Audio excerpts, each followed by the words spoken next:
রঘুপুর গ্রামে রমেলা ও তার ছেলে কমল বাস করত। কমল ছোটখাটো একটা ব্যবসা করত। কমলের বিয়ের বয়স হয়ে গিয়েছিল, তাই রমলা পাশের গ্রামের রমা নামের একটি মেয়ের সাথে মহা ধুমধামে কমলের বিয়েটা দিল। বৌমা এসেছো? বাইরের কাজগুলো কি সব করা হয়ে গেছে? হ্যাঁ মা, বাইরের কাজগুলো তো সব গুছিয়ে এলাম।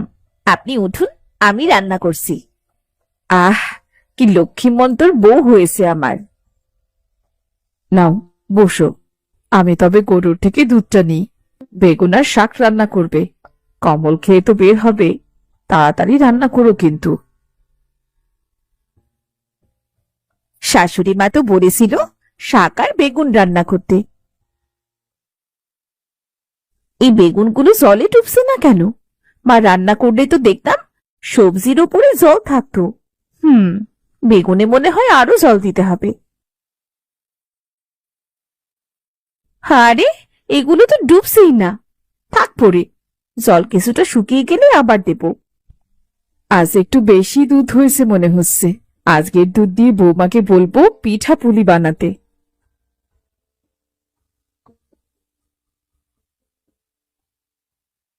এ কি বৌমা, বেগুনে এত পানি দিয়েছো কেন? বেগুন তো জলই ডুবছিল না মা, তাই একটু বেশি করে জল দিয়েছি। হায় সৃষ্টিকর্তা, কি ব্যাককল বউরে বাবা! আরে ব্যাককল, বেগুন জলের ওপরই ভাসে। বেগুনে অল্প করেই জল দিতে হয়, এটাও জানো না? জানি না তো মা। থাক বাবা, এখন থেকে আর তোমাকে রান্না করতে হবে না, আমি রান্না করছি। তুমি যাও, গিয়ে ঘরঝাড় দিয়ে মুছে ফেলো।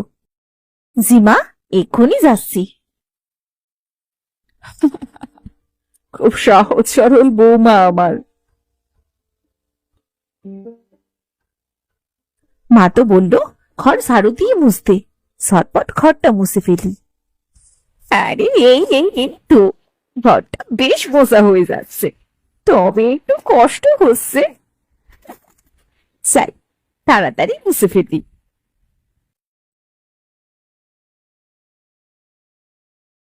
হায় হায় হায়, বৌমা এ কি করছো? কেন মা, ঘর ঝাড়ু দিয়ে মুছছি। কেন, কি হয়েছে? আমি কি আবার কোনো ভুল করলাম মা? না না না না না, তুমি কোনো ভুল করতে পারোই না মা।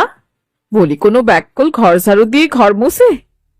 আপনি তো বললেন ঝাড়ু দিয়ে ঘর মুছতে। আরে ব্যাককল, আমি বলেছি ঘরটা ঝাড়ু দিয়ে পরিষ্কার করে মুছুনি দিয়ে মুছতে। ইস, তাহলে তো আমি আবারও একটা ভুল করে ফেললাম। রমা, এই রমা, আরে এই রমা, কোথায় গেলে? কোথায় থাকো? তাড়াতাড়ির সময় হাতের কাছে কোনো জিনিসই পাই না। বলি, আমার হিসেবের খাতাটি কই?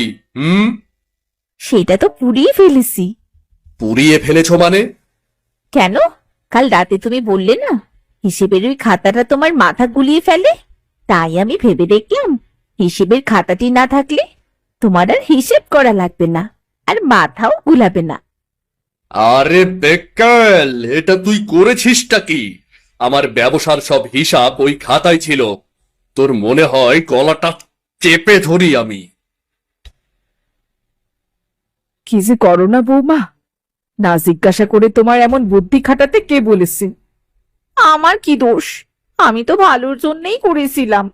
সাক বাবা, সব দোষ শুধু আমারই হয়। একটা বেককল মেয়ে আমার ঘাড়ে চাপিয়ে দিয়েছে। কোনো কাজের হিসাব নেই। ধুর, আর কিছু ভালো লাগে না।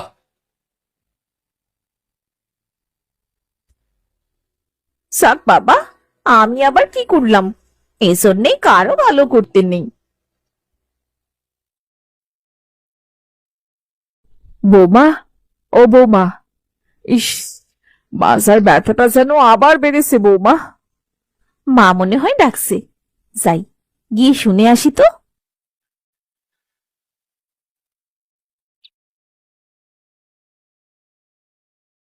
এই তো মা, এই তো আমি।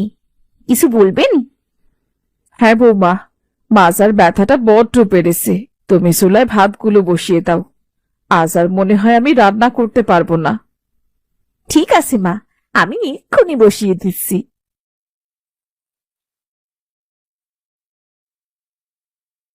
এই তো ভাত চুলার ওপরে বসিয়ে দিয়ে যাই। কত সহজে একটি কাজ হয়ে গেল, নতুন করে কোনো বুদ্ধি বের করতে হলো না, এই কাজটি সহজই আছে।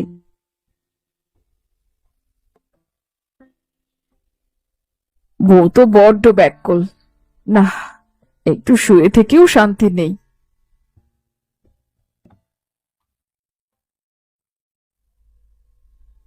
হে কি, চুলা ধরায়নি এখনো? বৌমা, ও বৌমা, এ কি, এ তো সকালের বাসি ভাত। মা, আমায় ডেকেছেন? বলি ভাত বসিয়েছো কই? দুপুরে যে কমল খেতে আসবে সেই খেয়াল কি তোমার আছে? মা, আপনিই তো বললেন চুলায় ভাত বসাতে, আমি তো চুলায় ভাত বসিয়ে রেখেছি। আরে ব্যাককল, চাল থেকেই তো ভাত হয়। আমি চাল রান্না করতে বলেছি, চাল থেকেই তো ভাত হবে। হায় সৃষ্টিকর্তা, একে দিয়ে দেখা যায় কোনো কাজ হবে না। আপনারা যে কাজ করতে বলেন আমি তো সেই কাজই করি, তবুও কেন ভুল হয়? কাজকর্মে ঠিকভাবে মন দাও বৌমা, ছেলেটা আমার বড্ড রাগী, কখন যে কি করে বসবে কে জানে। এভাবে বেশ কিছুদিন পার হলো। রমার এমন ব্যাককলে কাণ্ডে তার স্বামী শাশুড়ি অতিষ্ঠ হয়ে উঠেছিল। না মা, একে নিয়ে আর পারা যাচ্ছে না। সংসারে এই বেককল মেয়ে দিয়ে কি হবে? হবে না। সামান্য দুধটাও জাল দিতে পারে না। হাসতে বল বাবা, বৌমা মনে কষ্ট পাবে। মেয়েটা একটু সহজ সরল। রাখো তোমার সহজ সরল। এমন সব নতুন নতুন জিনিস আবিষ্কার করে তোমার বৌমা, যা বিজ্ঞানীকেও হার মানাবে, বুঝলে? আস্তে আস্তে দেখবি সব ঠিক হয়ে গেছে। তুই যা তো, হাটে যা, গিয়ে বাজার করে আন। বাড়িতে আজ কোনো শাকসবজি নেই। কমল বাড়ি থেকে বেরিয়ে গিয়ে কিছু শাকসবজি ও মাছ কিনে বাড়ি ফিরল। মা, ও মা, রমা,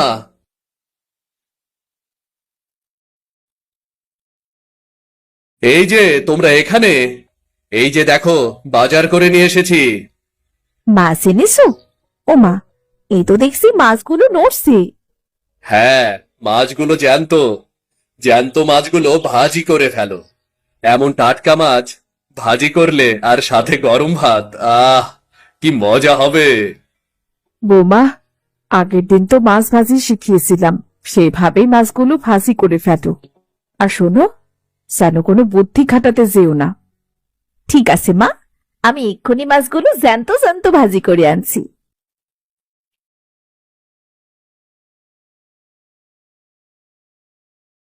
হুম, আমার আর কোনো ভুল করা চলবে না। এমনিতেও সারাদিন স্বামী শাশুড়ি ব্যাককল বলে, আজ যেন কিচ্ছুটি বলতে না পারে, সেভাবেই কাজ করব। জ্যান্ত মাছ ভাজি, স্বামী আজ আমার খুব খুশি হবে। জ্যান্ত মাছ ভাজি খেতে নিশ্চয়ই সুস্বাদু হবে। বৌমা, রান্না বসিয়েছো? হ্যাঁ মা। যাক, বেশ ভালো করেছো। শোনো, মাছগুলো ভালোভাবে ভাজি করো কিন্তু। ঠিক আছে মা, করব।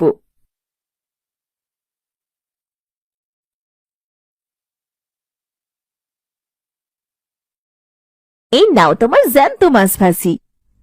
অ্যাঁ, জ্যান্ত মাছ ভাজি? জ্যান্ত মাছ ভাজি?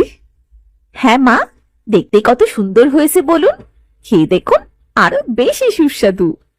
দেখেছো মা, এই বেককলটার কাণ্ড দেখেছো? আমার এত টাকার মাছগুলো সব নষ্ট করে দিল। কেন? কেন ভালো হয়নি? তুমি তো বললে জ্যান্ত মাছ খেতে খুব সুস্বাদু, তাই আমি ভেবেছিলাম মাছকে আর কেটে বেড়ে লাভ হবে না, তাই জ্যান্ত মাছই ভাজি করেছি। তুই এক্ষুনি বের হবি এই বাড়ি থেকে। তোর ছায়াও যেন আমি সারাদিন আর না দেখি। যা সামনে থেকে, না হলে থাপ্পড় একটা দিব তোকে, বলে দিলাম।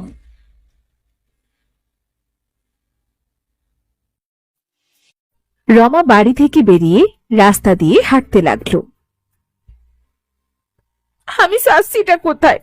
বাড়ি থেকে তো চলে এলাম, এবার তাহলে যাবো কোথায়? কি হয়েছে মা? এই রাস্তার মাঝে দাঁড়িয়ে এত কি ভাবছিস? কি ভাবছি? ভাবছি তো অনেক কিছু, কিন্তু ভেবে তো কিচ্ছুটি হচ্ছে না। এই ভর দুপুরে রাস্তার মাঝে দাঁড়িয়ে ভাবছিস, অথচ খুঁজে পাচ্ছিস না। খুঁজে তো পাই। আমার স্বামী আমার উপর খুব রাগ করেছে আর বলেছে আজ সারাদিন যেন তার সামনে না যাই। তাই ভাবছি রাতে কি যাবো তার সামনে। বুঝেছি বুঝেছি। তা কি জন্য রাগ করেছে তোর ওপরে, বল আমাকে। আর বলবেন না বাবা, সে হাট থেকে জ্যান্ত মাছ এনে বলল জ্যান্ত মাছ ভাজি করো। তাই আমিও ওগুলো কাটিনি, যদি মরে যায় তাই জ্যান্ত জ্যান্ত মাছ ভাজি করেছি। আর এতেই সে রেগে গেল। কিন্তু মা, তুই তো একটু বোগামি করেছিস, তাই তো তোর স্বামী রেগে গেছে। কিন্তু কি বোকামি করলাম বাবা?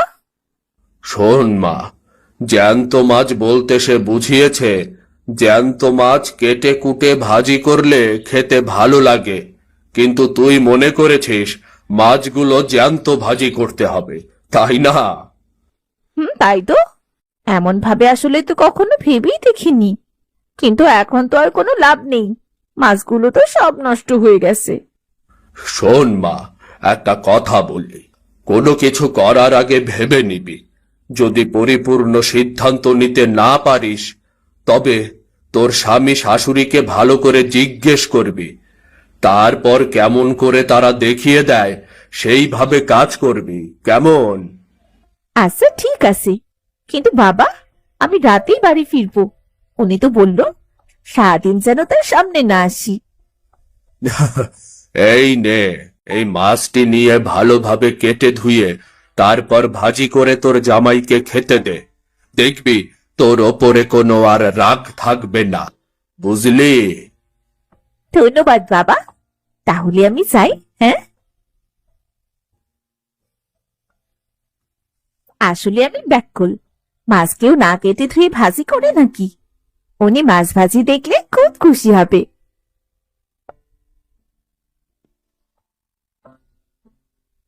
ও বৌমা, তুমি এসেছো? কোথায় গিয়েছিলে? তোমাকে সারা বাড়ি কত খুঁজলাম, কোথাও পেলাম না তো। উনি তো বলেছিলেন সারাদিন যেন ওনার সামনে না আসি, তাই আসিনি। বেক্কেলটার আবার এই কথাটি গায়ে লাগছে। তা তোমার হাতে কি? ও হ্যাঁ, ভুলেই তো গিয়েছিলাম। তোমাদের জন্য মাছ ভাজি করে এনেছি, এই নাও। তুমি মাছ কোথায় পেলে? একটা বুড়ো বাবা দিয়েছে। যাক, আমার বেক্কল বউয়ের যদি একটু সুবুদ্ধি হয়। আহ, গরম গরম ভাতের সাথে মাছ ভাজি খুব স্বাদ হয়েছে। আহ, বৌমা, এমন ভাবে কাজ করলে কেউ তোমাকে আর ব্যাকুল বলবে না, বুঝেছো? তুমি বেক্কলি থাকো বউ, তবে কাজগুলো গুছিয়ে করো, কেমন? আচ্ছা ঠিক আছে, সব কাজ আমি গুছিয়ে করব। মা, আমার মুরগিটা তো ডিম দিচ্ছে। ভেবেছি আজ রাতে তাকে গরম পানি খাওয়াবো, তাহলে সকালে সেদ্ধ ডিম দেবে। কষ্ট করে আর সেদ্ধ করতে হবে না। শোনো শোনো মা, শোনো, বেক্কল বউয়ের কথাটা শোনো।